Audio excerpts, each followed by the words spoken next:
We've got to have a civilian national security force that's just as powerful, just as strong, just as well-funded.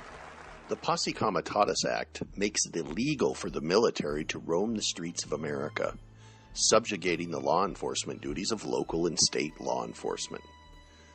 Obama, like he has done with virtually all laws, and I've told my administration, we're going to look every single day to figure out what we can do without Congress. His civilian national security force that he promised to create while campaigning in 2008 is now coming to fruition. In a video that has gone viral, former Marine Colonel Pete Martino testified before a local New Hampshire City Council meeting as to whether the city should purchase armored vehicles for their local police force. He testified how local and state law enforcement, not to mention the Department of Homeland Security, has become indistinguishable from the military, that Obama's civilian national security force has arrived. What's happening here is we're building a domestic military because it's unlawful or unconstitutional to use American troops on American soil. So what we're doing is we're building a military. My best friend, who's a SWAT officer in Nashua, who came to Iraq with me to train the Iraqi police, sent me an email with a picture of him in the media on the streets of Watertown, Mass., wearing the exact same combat gear that we had in Iraq, only it was a different color. And the way we do things in the military is called task organization. You take a command, and then you attach units to it in order to accomplish the mission. What's happening is Homeland Security is pre-staging gear, equipment, consistent. What they're trying to do is use standardized vehicles, standardized equipment. I saw a picture in the Boston Globe during the marathon bombing where there was a state police officer, actually there were two officers, they both had identical helmets, flak jackets, weapons, everything I wore in Iraq, only it was all blue. The officer on one side had a big patch on his back that said Massachusetts State Police. Another officer next to him, his patch said Boston Police. And so what we're doing here, and let's not kid about it, we're building a domestic army and we're shrinking the military because the government is afraid of its own citizens. Yes, Americans have become the new enemy. Remember Al-Qaeda? Those are the guys who flew airplanes into the World Trade Center on 9/11. Weren't they supposed to be America's enemies? Now the so-called rebels in Syria openly identify as Al-Qaeda, and they're being gorged with millions of dollars in weapons by the Obama administration. But everyday Americans have become the new enemy. And Obama's civilian national security force is just getting started. Let us remember that not only was a militarized police roaming the streets of Watertown after the Boston Marathon terrorist attack, but de facto martial law was declared. They were looking for an unarmed teenager, Yahar Zaharnoff.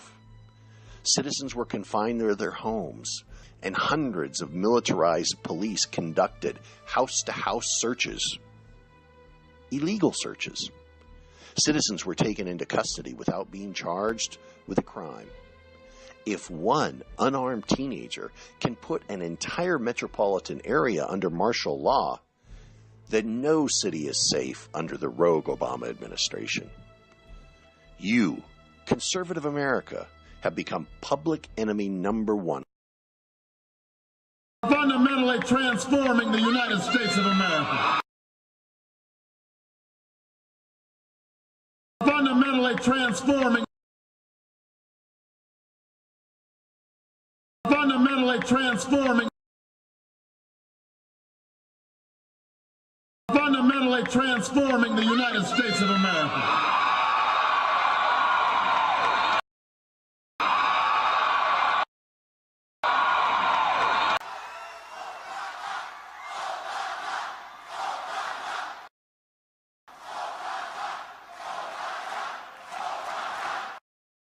Thank you.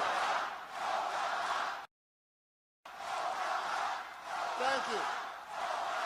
Thank you. Thank you, guys. Thank you so much. Thank you. Thank you. Thank you. History does repeat itself. The question is, will you let it happen to you, your family, your friends, your neighbors, or quite simply, your fellow human beings? Or will this be just another chapter in history where a sheep-like mass has allowed tyrants to rise to power by just listening to their charismatic speeches and paying no mind to their actual actions? Now, one thing we do have in our favor that the other sheep-like masses that were killed off by tyrants did not have. That is the power of the information age, the ability to compile information and share it rapidly, broadly, with simply a couple keystrokes.